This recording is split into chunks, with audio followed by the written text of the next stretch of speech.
welcome to the deep dive. What we're opening up today is, well, it's something else entirely. It's an account, a kind of confession, from the only person who walked away from an Arctic research mission that went horribly wrong. It started as a climate reconstruction project. Pretty standard stuff on the surface. Right, but it ended in a place of just unimaginable terror. And this team, they were the best of the best. Glaciologists, engineers, biophysicists. They were 4 months into their mission, completely cut off, hundreds of miles from anything or anyone. Their whole world was just this tiny prefabricated station. Yeah.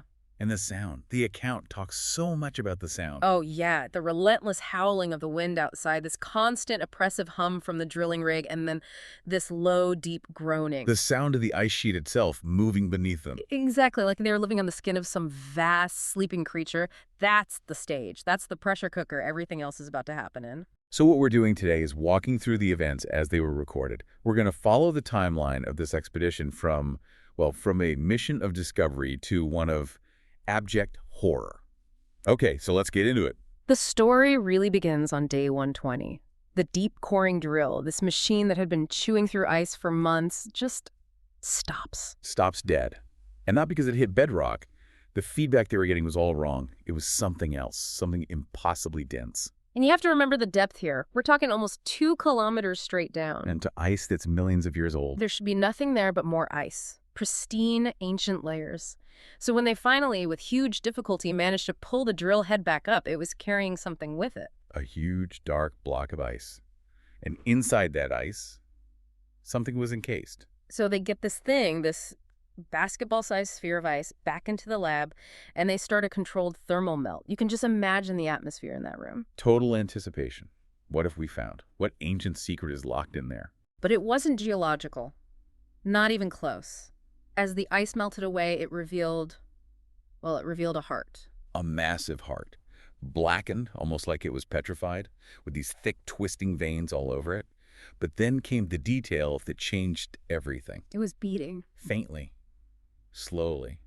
But it was pulsing right there on the lab table. And this is where all scientific protocol just shatters. They rush to get scans, thermal imaging, and nothing. No heat signature. It was as cold as the ice it came out of. And colder still.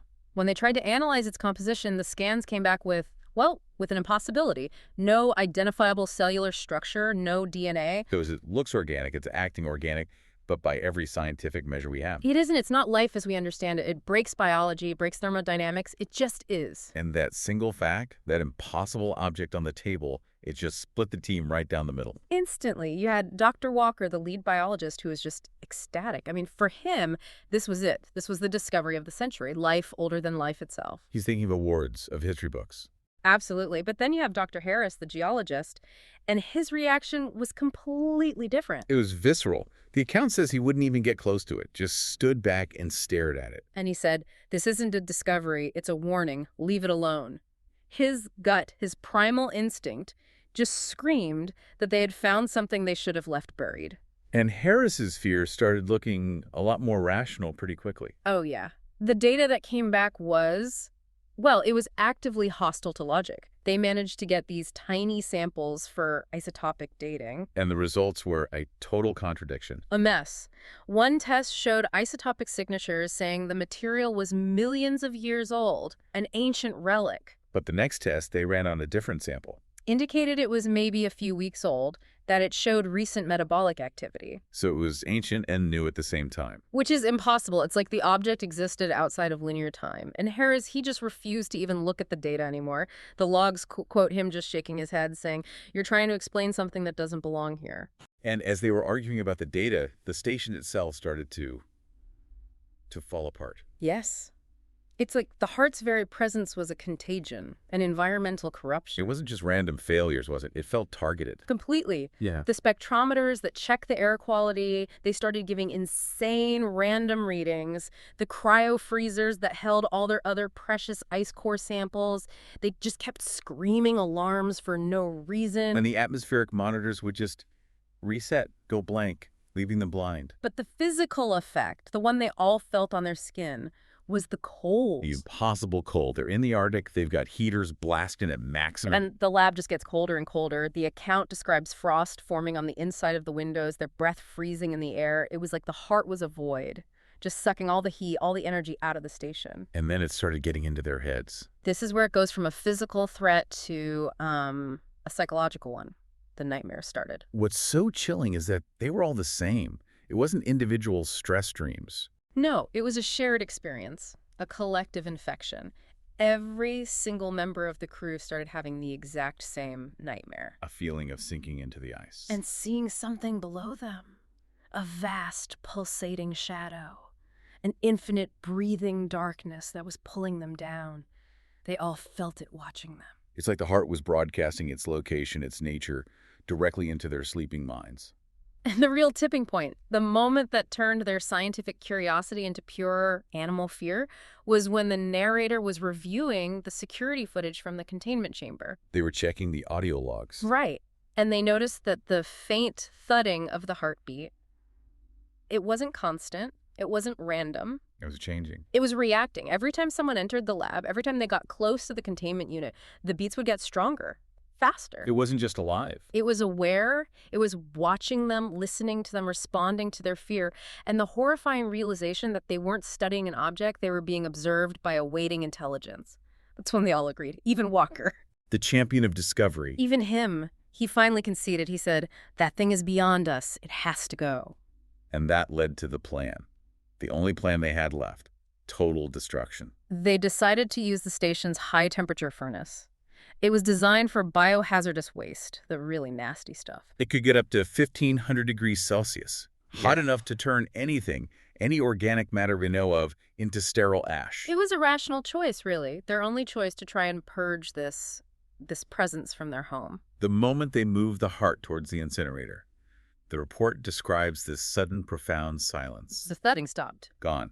After days of that oppressive beat being the soundtrack to their lives, the quiet must have been deafening. Harris apparently just slid down a wall, laughing with sheer relief. He just kept whispering, "It's over." They ran the cycle, the sensors confirmed it, total incineration, it was gone, reduced to ash, and for a few hours, they were free. A false dawn. A deeply cruel one. Yeah.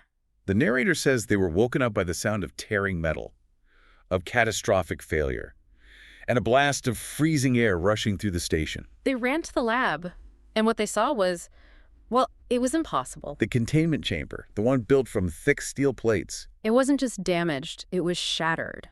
The steel walls were bent and torn, but outwards, as if from a blast from the inside. And there, in the middle of the wreckage, the heart was back. And this is the point in the account where you realize you're not dealing with science anymore. You're dealing with a violation of reality. Because they checked the furnace, the ashes were still there, the heart was destroyed, mass was converted to energy, it was gone. And yet it had returned, and it was different. Stronger. The account describes it as a vibrant, unnatural crimson color now, and the pulsing was louder, faster, a deep, resonant thrum that you didn't just hear, you felt it in the floor, in your bones. It wasn't regeneration, it was resurrection.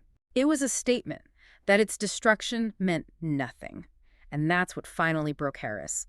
As the station's lights flickered and the cold became unbearable, he had his final, terrifying moment of clarity. He started shouting, right? The logs picked it up. Frantically, he screamed, "That thing isn't just an organ, it's a beacon. We destroyed the light, and now whatever it was talking to knows exactly where we are. It's waking something up." My God. So the heart wasn't the threat. It was just the doorbell. And they had just smashed it, ringing it as loudly as they possibly could. And almost immediately, his theory was proven right. The ground started to shake. The heart's pulsing synchronized with these violent tremors, localized right under the station. They tried a second containment, but it was too late.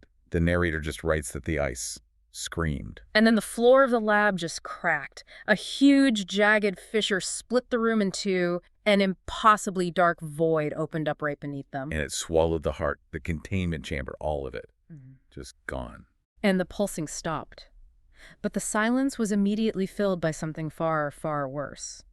A low, deep rumble from the fissure.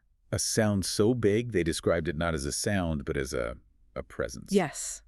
The feeling of something of unimaginable size stirring, shifting its weight in the darkness deep below them. They finally understood. The heart was just a tiny piece of something else. and that something else was now awake. The three survivors just ran. The narrator, Walker, and Harris. They grabbed an emergency beacon and fled into the blizzard. For 3 days they ran, and the entire time they could feel it. They could feel the ice beneath their feet rippling, bulging, as if something truly colossal was swimming just beneath the surface. When the rescue team finally found them, miles from the station's coordinates, they went back to find the site. And there was nothing there. Not a ruin, not a crater, not buried in snow. Erased. The multi-ton research station, the drill rig, everything, it was gone. Replaced by smooth, undisturbed snow, as if it had never existed. The official story became catastrophic environmental collapse. And the survivors' account, the video, the data. Dismissed. Stress-induced delusions. A group hallucination brought on by isolation. Case closed. But not for the narrator. The one who wrote it all down. They end the account by saying they still hear it. Even now, in their apartment thousands of miles away, a soft but insistent thudding, the rhythm of that impossible heart. They feel like it's calling to them. Which leaves you with a final, truly disturbing question. This whole nightmare was triggered in one of the most isolated places on Earth. But if the beacon was destroyed and the presence underneath was awakened, And the sound, that call, managed to follow the survivor all the way home. then was this just a localized event that got erased? Or is the process of waking up still happening, just spreading now beyond that frozen wasteland? What happens when a global system starts to beat with an ancient, impossible heart? That's something for you to think about.